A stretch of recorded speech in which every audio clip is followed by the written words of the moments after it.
Hi guys, I am Mukesh Gupta. Welcome to my YouTube channel.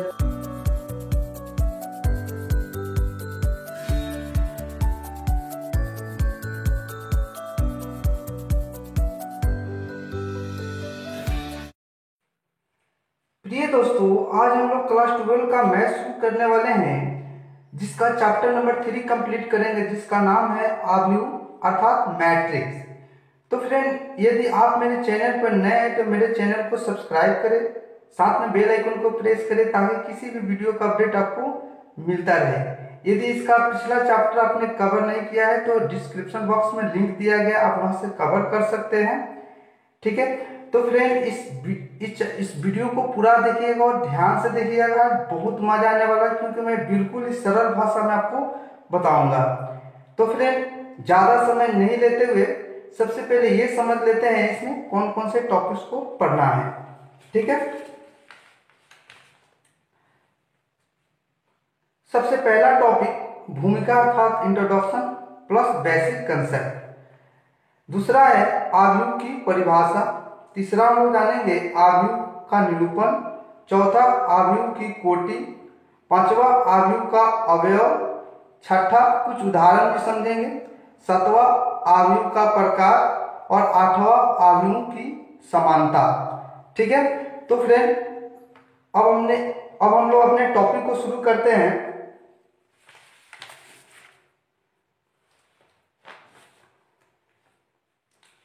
पहला topic भूमिका अर्थात introduction plus basic concept. ठीक है, आव्यूह गणित के सर्वाधिक शक्तिशाली साधनों में से एक है।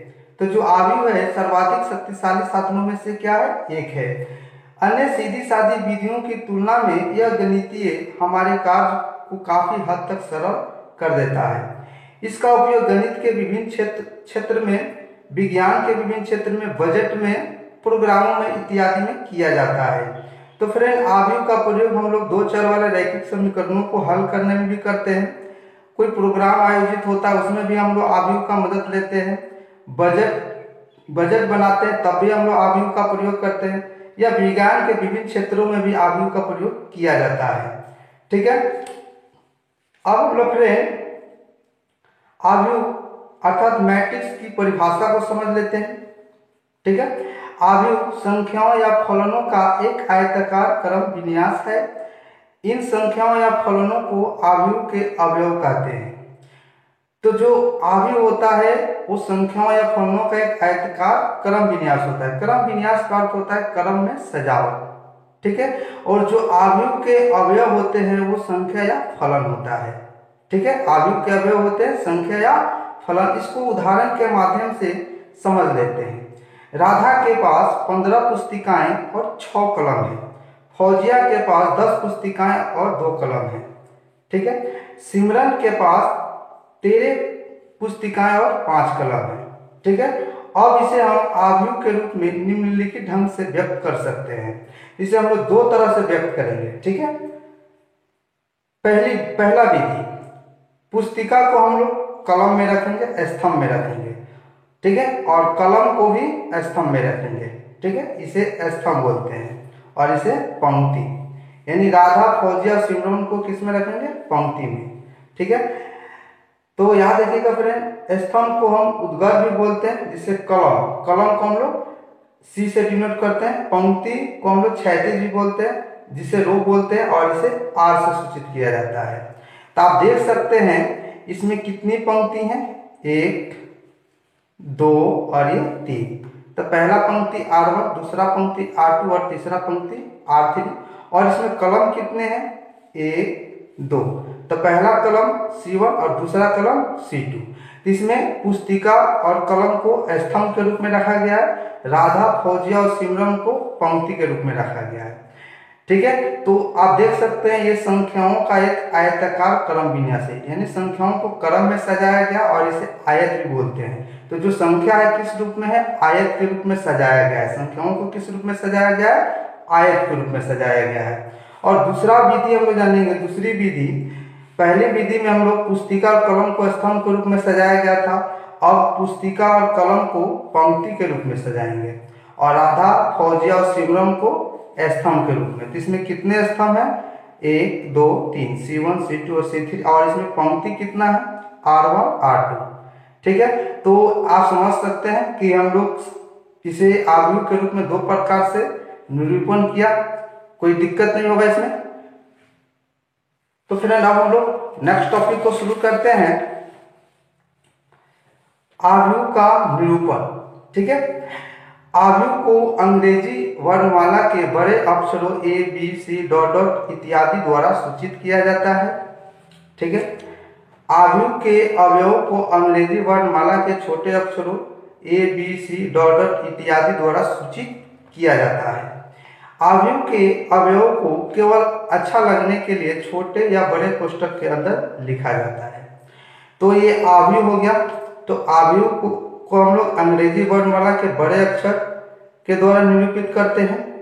ठीक है, और जो उसके अवयव होते हैं, जो उसके एलिमेंट्स होते हैं, उसे अंग्रेजी वर्णमाला के छोटे अक्षर द्वारा निरूपित करते हैं।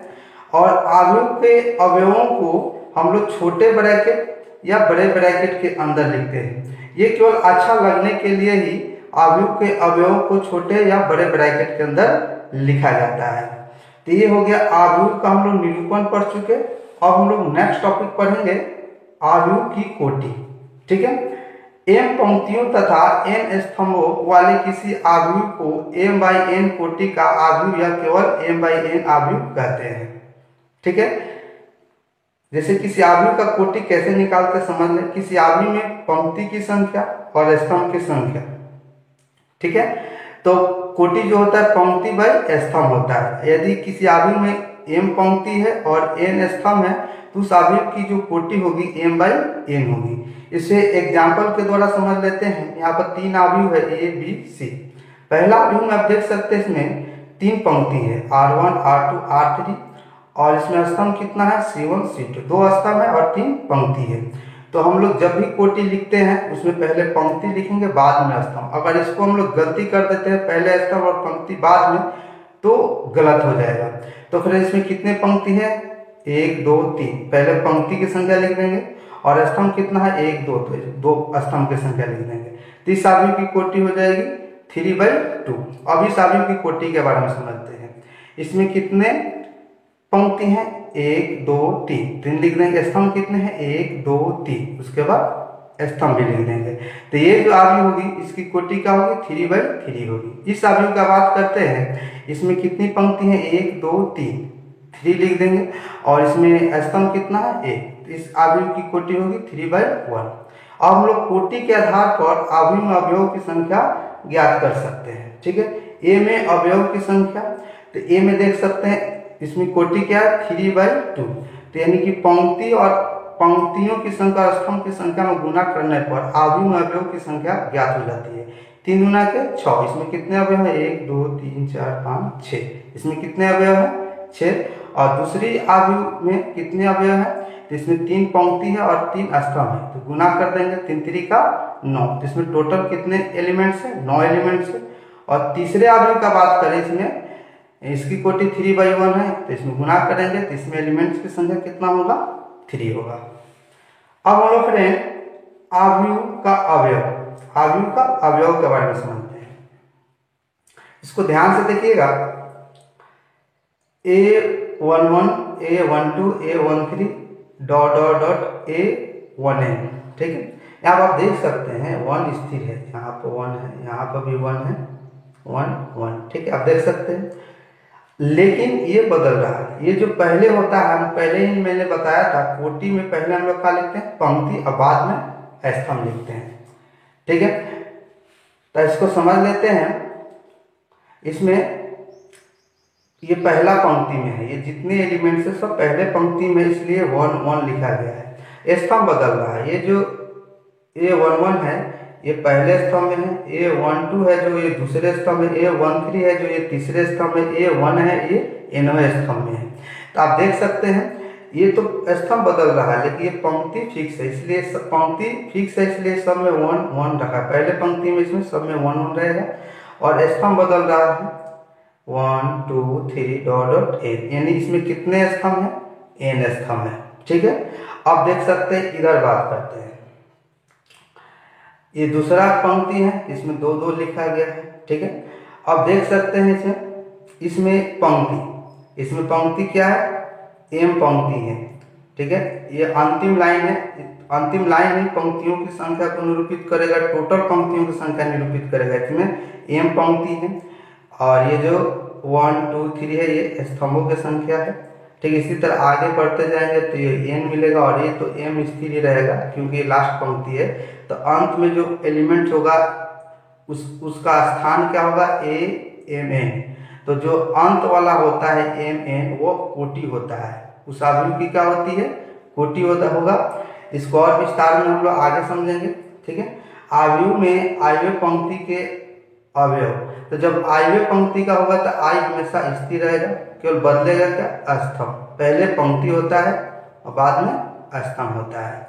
अब जेवे स्तंभ का अवयव है तो जे तो स्थिर रहेगा लेकिन बदलेगा क्या, पंक्ति की संख्या का बदलेगा। ठीक है, ए बराबर आई जे, इसकी कोटि एम बाई एन में आईवे पंक्ति तथा जेवे स्तंभ का अवयव को हम लोग क्या लिखते हैं, ए आई जे है।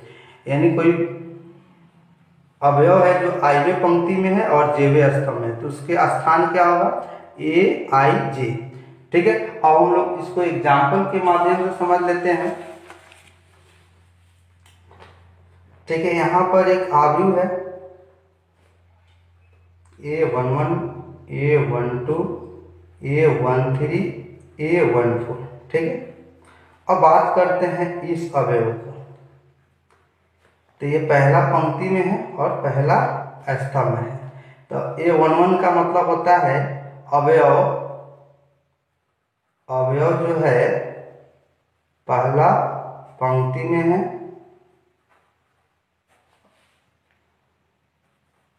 और पहला स्तंभ में है।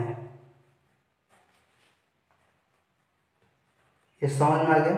तो A11 क्या बताएगा कि जो अवयव है यह पहला पंक्ति में है और पहला स्तंभ में है। अब बात करते हैं A12 का, तो ये जो है ये क्या है, पहला पंक्ति में है, R1 में है पहला पंक्ति में, और स्तंभ कौन सा होगा, दूसरा। तो ये जो अवयव है पहला पंक्ति और किसमें है जी,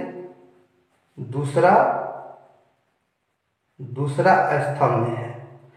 तो ये समझ में आ गया। इससे क्या होता है, किसी अवयव का निश्चित स्थान प्राप्त हो जाता है कि वो अवयव में है तो कहाँ है। ठीक है, ये समझ में आ गया फ्रेंड। अब आगे बढ़ते हैं। यहाँ पर एक नोट दिया हुआ, काफी इंपॉर्टेंट पॉइंट है, इसको समझ लीजिए। एक्स वाई तल के किसी बिंदु एक्स वाई को एक पंक्ति अवयव या स्तंभ द्वारा निम्न प्रकार से निरूपित किया जा सकता है। यानी एक्स वाई तल में कोई सा भी बिंदु हो उसे अवयव के रूप में हम व्यक्त कर सकते हैं, या तो पंक्ति अवयव के रूप में या स्तंभ अवयव के रूप में व्यक्त कर सकते हैं। तो ये जो बिंदु है एक्स वाई, तो इसे हम लोग पंक्ति अवयव बोलते हैं। ठीक है, या स्तंभ अवयव के रूप में लिख सकते हैं। आप देख सकते हैं एक बिंदु है 3,-4, इसे अवयव के रूप में कैसे लिखेंगे, ये बराबर लिख सकते हैं 3-4, या इसे हम लोग दूसरे अवयव के रूप में लिख सकते हैं 3-4। तो इस तरह हम इसे लिख सकते हैं। और यहाँ पर देख सकते हैं एक त्रिभुज है जिसके शीर्ष का नियामक दिया है, जैसे कि शीर्ष ए का नियामक 3,1 है और शीर्ष बी का नियामक 4,2 है और शीर्ष सी का नियामक 5,0 है। तो इसे अवयव के रूप में कैसे लिखेंगे, तो ध्यान से देखिएगा। इसे हम लोग P एक अवयव मान लेते हैं। ठीक है,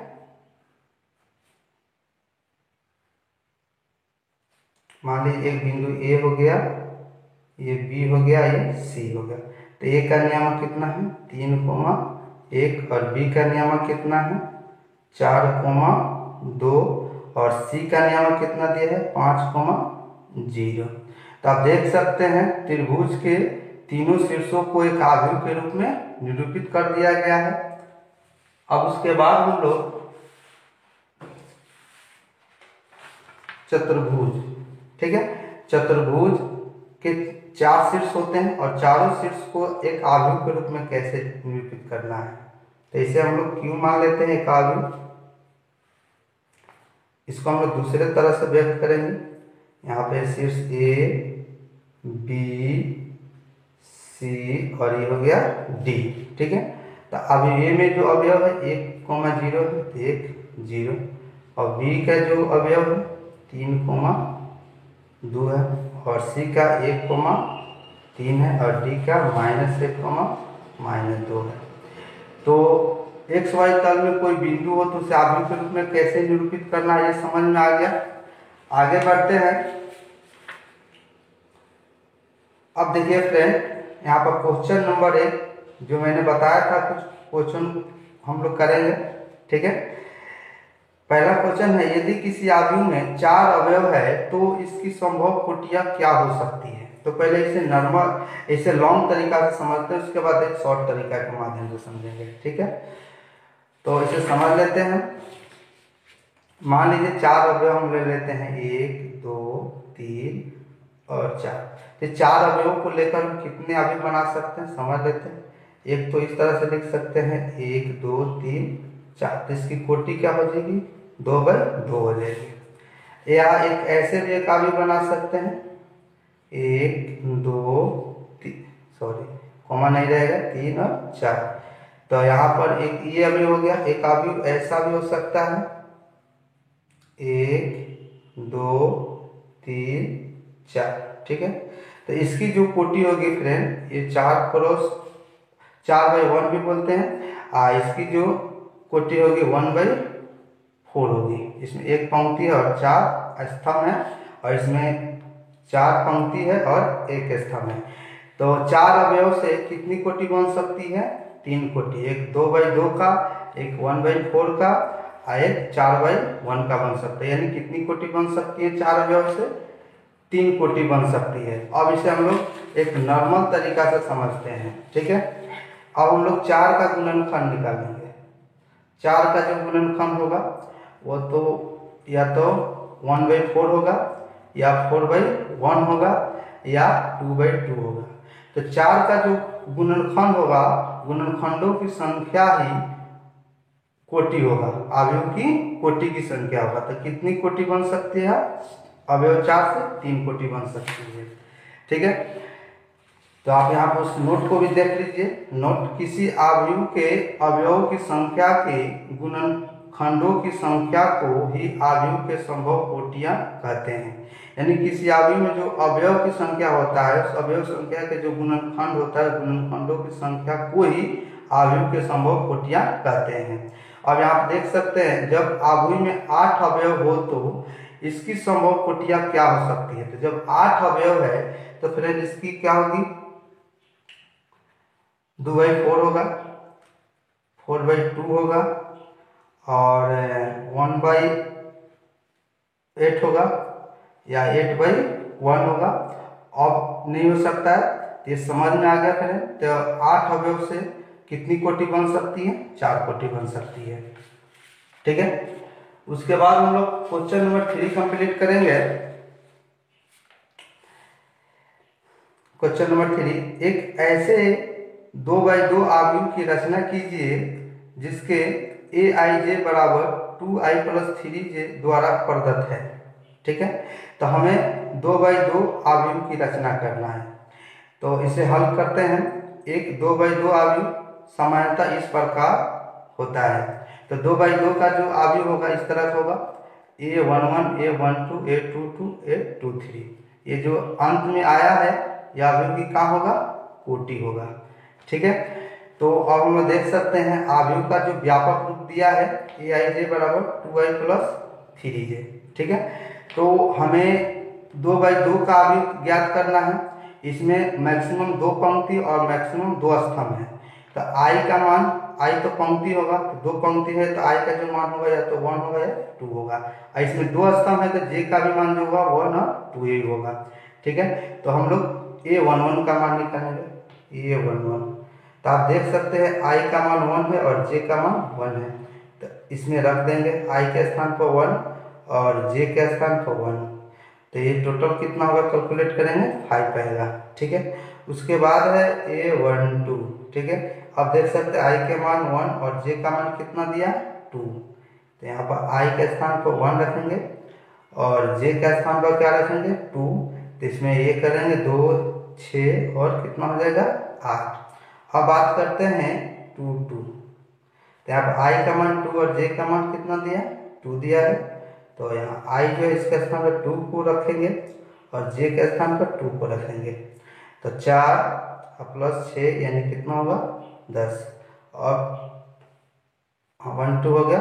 चलिए यहाँ पर छूट गया है 2 1। हमें अभी क्या निकालना था यहाँ पर 2 1 निकालना है। ठीक है, इसको समझ लेते हैं। आई का मान 2 और जे का मान 1 दिया है, तो आई के स्थान पर 2 रख देंगे और जे के स्थान पर 1 रखेंगे।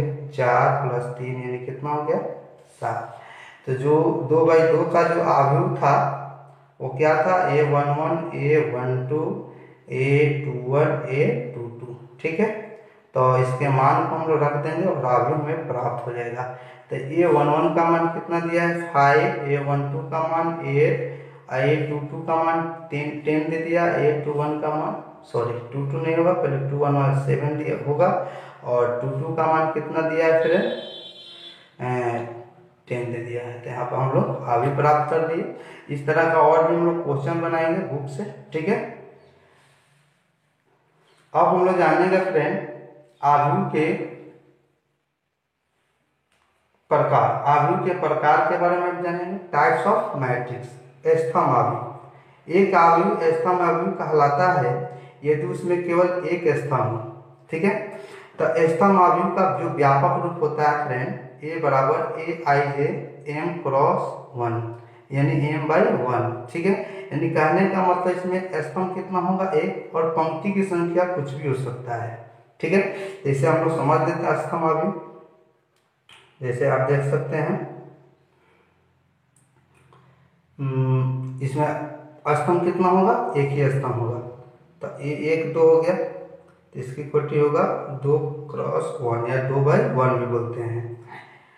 ठीक है, 1 2 और 3। तो इसमें कितने पंक्ति हैं 3 पंक्ति और एक स्तंभ। ठीक है, स्तंभ एक ही रहेगा। ठीक है, पंक्ति की संख्या बढ़ सकता है।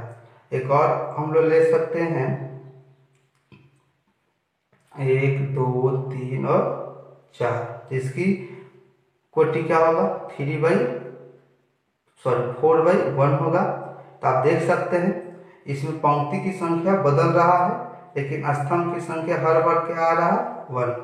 तो ये हो गया व्यापक रूप। ठीक है, स्तंभ आव्यूह का ये हो गया व्यापक रूप। अब हम लोग समझेंगे पंक्ति आव्यूह। एक आव्यूह पंक्ति आव्यूह कहलाता है यदि उसमें केवल एक पंक्ति हो। अब ये उल्टा हो गया। पंक्ति आव्यूह का व्यापक रूप A बराबर AIJ 1/A। ठीक है, इसमें पंक्ति हमेशा एक होगा, स्तंभ की संख्या बदल सकता है। जिससे आप समझ लीजिए A बराबर 1 2, इसमें स्तंभ 2 है और पंक्ति 1, इसकी कोटि 1/2 होगा। अब आव्यूह 1 2 3, इसमें स्तंभ 3 है और पंक्ति 1 है, तो 1/3। ठीक है, अब बात करते हैं आव्यूह C 1 2 3 4। तो इसमें क्या होगा पंक्ति 1 है और स्तंभ 4 है। तो आप देख सकते हैं पंक्ति की संख्या हर बार एक ही आया है और स्तंभ की संख्या बदलते गया है। तो पंक्ति आव्यूह का ये क्या हो गया व्यापक रूप। ठीक है, उसके बाद हम लोग फ्रेंड जानेंगे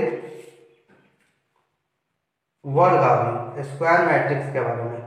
किसी आव्यूह में पंक्ति की संख्या और स्तंभ की संख्या समान हो तो उस आव्यूह को वर्ग आव्यूह कहते हैं। तो वर्ग आव्यूह में क्या होता है फ्रेंड पंक्ति की संख्या और स्तंभ की संख्या क्या होता है बराबर होता है। मान लीजिए कोई आव्यूह ये है जिसकी कोटि M/n है, तो ये वर्ग आव्यूह कब कहलाएगा जब इसमें जो पंक्ति की संख्या m है और स्तंभ की संख्या जो n है वो दोनों क्या हो बराबर हो। जब ये दोनों बराबर होगा तो जो आव्यूह ये है ये क्या कहलाएगा वर्ग आव्यूह। कुछ एग्जाम्पल के माध्यम से समझ लेते हैं 2 3 4 5। ठीक है, तो इसमें कोटि का होगा 2/2, इसमें 2 पंक्ति है और 2 स्तंभ है।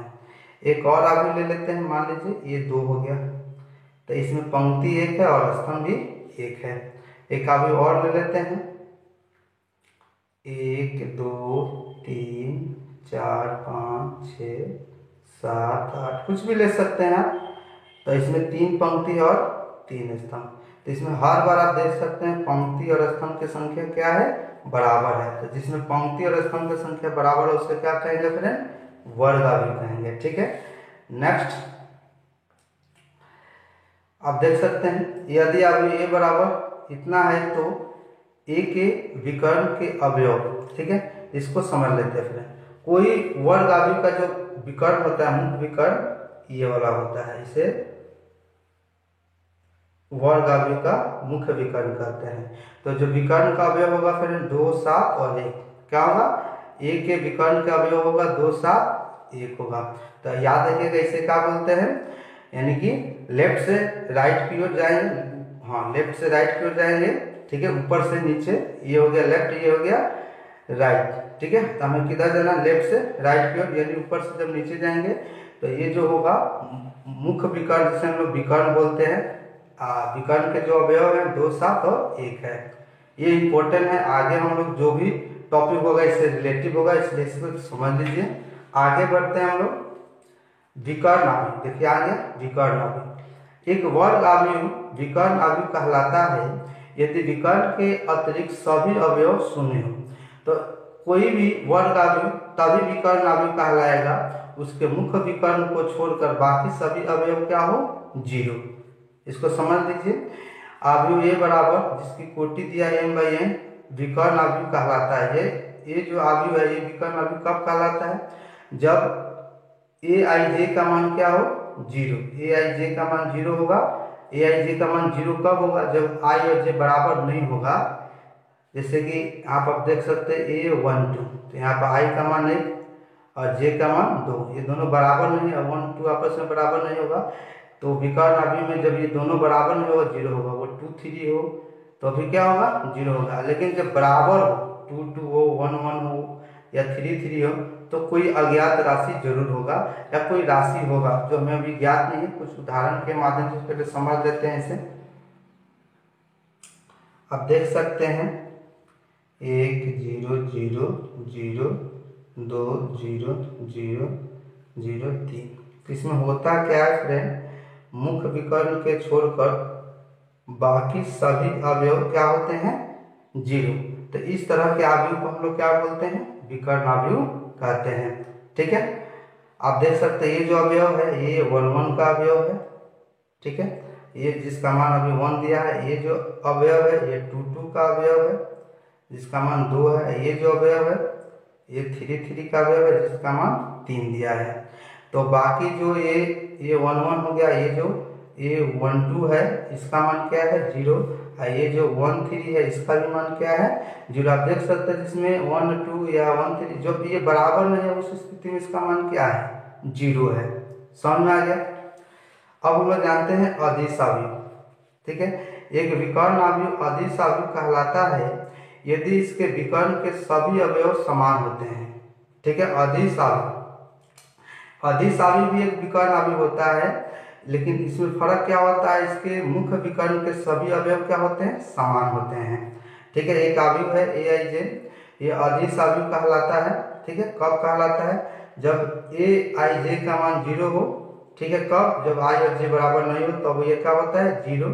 और जब i और j बराबर होते हैं तो जो उसका मान होगा k होगा। k का मान कुछ भी हो सकता है, लेकिन जब भी स्थिति जैसे 1 1 हो, बराबर हो तो k होगा। 1 2 a2 2 हो तब इसका मान k होगा। a3 3 तब इसका मान क्या होगा, k होगा। आप देख सकते हैं, समझ लीजिए एग्जाम्पल के माध्यम से। एक अवयव हो गया 1 0 0 0 0।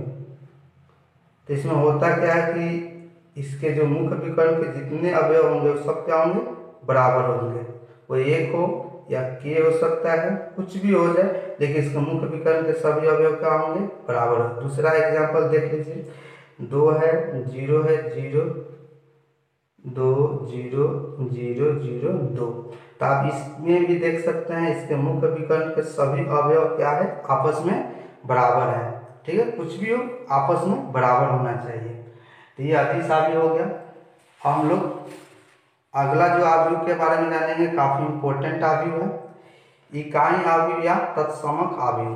ठीक है, ये काफी इंपॉर्टेंट है, इसको समझ लेते हैं। एक वर्ग अदिश अवयव, वर्ग भी होगा अदिश अवयव होगा। जो इकाई अवयव होता है वर्ग अवयव भी होता है और अदिश अवयव।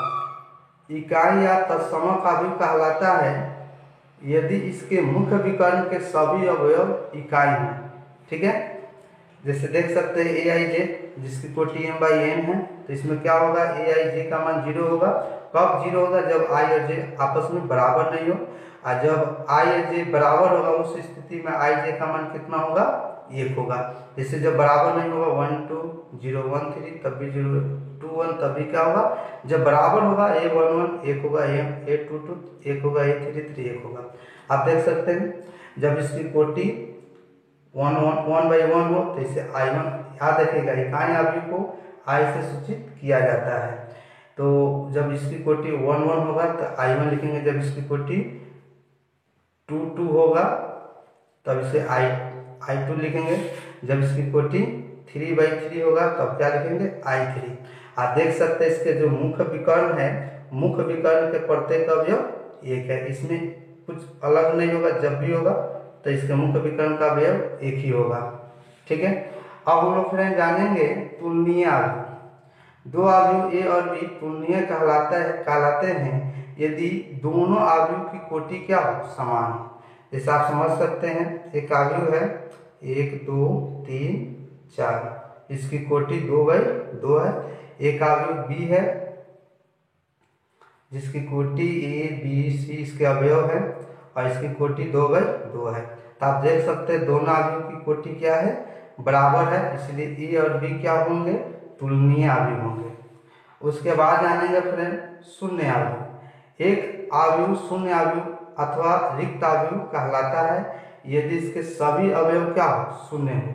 और शून्य अवयव को हम लोग ओ से सूचित किया जाता है। वो 0 नहीं होता है, वो होता है क्योंकि मैंने पहले ही बताया था अवयव को अंग्रेजी वर्णमाला के बड़े अक्षर के द्वारा सूचित किया जाता है। अब इसे समझ लेते हैं।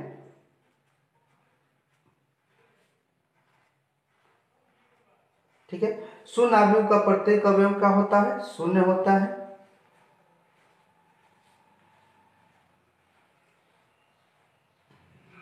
शून्य अवयव का प्रत्येक अवयव क्या होता है, शून्य होता है, इसे वो से सूचित किया जाता है। उसके बाद आगे बढ़ते हैं। अब हम लोग नेक्स्ट समझेंगे अवयवों की समानता। दो अवयव ए और बी समान कहलाता है यदि उनके प्रत्येक अवयव समान हो। दूसरे शब्दों में अवयव ए जिसकी कोटि m बाई n है और अवयव बी आई जे समान अवयव है। यानी अवयव ए और बी समान अवयव तभी होगा जब उसके संगत अवयव आपस में क्या हो, बराबर हो, अर्थात ए आई जे बराबर बी आई जे। इसे समझ लेते हैं एग्जाम्पल के माध्यम से। जैसे अवयव ए बराबर 1 2 3 4, यह एक अवयव ए हो गया और एक अवयव बी हो गया 1 2 3 4। तो आप देख सकते हैं एक का संगत अवयव 1 है, 2 का संगत अवयव 2 है और 3 का संगत अवयव 3 है, 4 का संगत अवयव 4 है। इसलिए ए और बी समान अवयव कहलाएगा। दूसरा एग्जांपल समझ लेते हैं। ए बराबर मान लीजिए दिया है 1 2 3 4, ठीक है, और बी बराबर दिया है 2 1 4 3। तो आप देख सकते हैं एक का संगत अवयव 2 है, 2 का संगत अवयव 1 है, 3 का संगत अवयव 4 है, 4 का संगत अवयव 3 है। यहाँ पर ए और बी समान अवयव नहीं है। समझ में आया? दो अवयव समान कब होता है, जब दोनों अवयव के संगत अवयव आपस में बराबर हो। तो अब हम लोग एनसीईआरटी के क्वेश्चन को सॉल्व करेंगे। ठीक है, तो अब हम लोग प्रश्नावली 3.1, ठीक है, इसमें फर्स्ट क्वेश्चन है, इसको समझ लेते हैं। इसको समझने के लिए पहले इसकी कोटि को समझना जरूरी है। इसमें आप देख सकते हैं कितने पंक्ति हैं, 3 पंक्ति, R1 R2 R3। इसमें स्तंभ कितने हैं, 1 2 3 4। इसकी कोटि जो होगी 3/4 होगा, पहले पंक्ति और बाद में स्तंभ। तो अभी भी कोटि पूछ रहा है, इसलिए ये हो गया 3/4। और इसमें अवयव की संख्या तो हम लोग जानते हैं कि पंक्ति और स्तंभ में गुना कर देंगे, 4×3 12। इसमें टोटल कितने अवयव होंगे? 12। ठीक है, अब इसको समझना है तो इसको आप लिख सकते हैं 2 के स्थान पर आप क्या लिखेंगे? A11, A12, A13। ठीक है, ये होगा A14 होगा। ठीक है, उसका ये होगा 22, 21, 2, ये होगा 21, ये 22, ये 23, ये होगा 24 हो जाएगा। ये 31, 32, 33, ये होगा 34। ठीक है, ये समझ में आ गया। तो अब इसको समझते हैं। अब कह रहा है कि A13 का मान क्या होगा? आप देख सकते हैं A13 का मान कितना होगा? 19। A21 का मान पूछ रहा है, तो A21 का जो मान होगा कितना होगा? 35 होगा। उसके बाद पूछ रहा है A33, तो A33 का जो मान होगा कितना होगा? -5 होगा। उसके बाद पूछ रहा है A24 का मान, तो A24 का जो मान होगा कितना होगा फ्रेंड? 12 होगा। उसके बाद A23, तो A23 का जो मान होगा कितना होगा फ्रेंड? 5/2। ठीक है, तो फ्रेंड ये वीडियो अगर आपको अच्छा लगा हो तो इसे लाइक और शेयर करें, मेरे चैनल को सब्सक्राइब करें ताकि किसी वीडियो का अपडेट आपको मिलता रहे। तो मिलते हैं नए वीडियो के साथ। धन्यवाद।